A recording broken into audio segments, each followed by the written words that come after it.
Hillel n'est pas un homme humble parce qu'il a des doutes ou il est fragile. Hillel n'est pas un gentil parce que c'est quelqu'un qui est impuissant. Hillel, au contraire, est calme et serein parce qu'il a toute la puissance que la Torah lui accorde.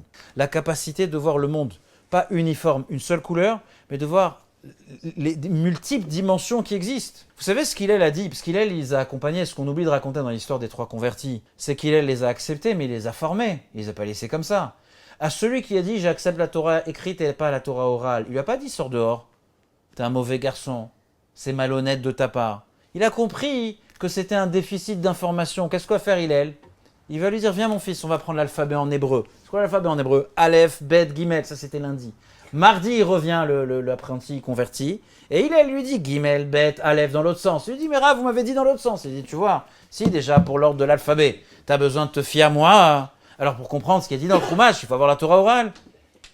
C'est de l'amour, c'est de l'empathie. Pourquoi il était ainsi dans sa demande extravagante? Parce qu'il ne comprenait pas. Shlomo Amelech, le roi Salomon n'était pas capable de le faire. Le roi Salomon n'était pas capable d'intégrer ces trois attitudes et de ne pas se fourvoyer dans le service de Dieu. C'est facile de montrer beaucoup d'ouverture dans la vie quand on n'a aucune valeur. Regardez dans le monde politique, dans les débats idéologiques, sociétals, etc., etc. Quand on n'a aucune position, quand on n'a aucune idéologie, aucune philosophie, on peut tout embrasser.